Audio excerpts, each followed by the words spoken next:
I'm a dairy farmer contract farming 300 spring block calving cows in West Wales. I also work as a consultant for the Anderson Centre, as an independent mobility scorer and as a freelance writer. The dairy industry faces several challenges to social licence, the approval society gives an industry to exist. The main challenges are surplus calf management and cow-calf separation. While the euthanasia of healthy calves is no longer accepted by the industry, cow-calf separation is increasingly criticised by consumers, and it is an issue that is not going to go away. We need to find out whether cow-calf contact can be implemented and whether it can be feasible without added value milk sales. Dairy is not the only industry that has social licence challenges. Every industry that involves animals has to reflect on what we can do better. There is one industry that has faced public scrutiny and media attention for years, and as a result has lessons that the rest of us can learn: horse racing.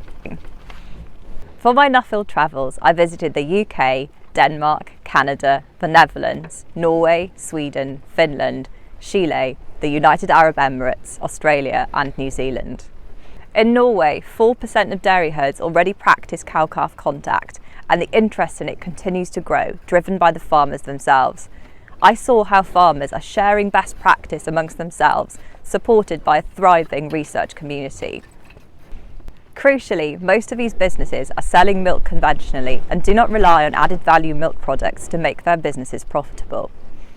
In New Zealand and Australia, I saw cow-calf contact practiced at scale on grass-based systems and met farmers who are combining profitable dairy farming with living their own personal values. My racing visit started with Godolphin Lifetime Care in Newmarket and took me to Alberta in Canada, to Dubai and to the Hunter Valley. Along the way, I spoke to people working in racehorse aftercare and saw the many parallels between the racing industry and the way we manage bull calves and dairy beef calves.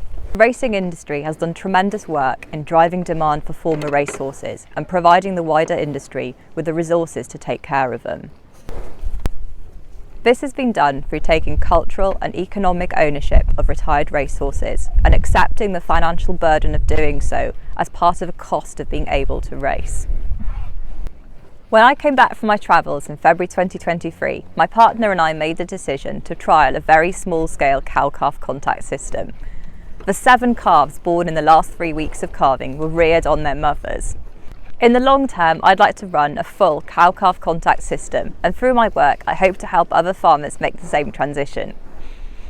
There is still a lot of work to be done on cow-calf contact and whether it can be practically and economically feasible across all systems. I learned from racing that dairy farming needs to take cultural and financial ownership of dairy beef and bull calves. For some systems, this means that they will be a break-even enterprise or even make a small financial loss. However, that might be the economic cost that we have to bear if we are to continue to be dairy farmers. All over the world, dairy farmers are moving forwards towards more ethical practices and have a greater awareness of social licence. My thanks to the Nuffield Farming Scholarships Trust for awarding me this amazing opportunity, and to the Elizabeth Creek Charitable Trust for their generous sponsorship.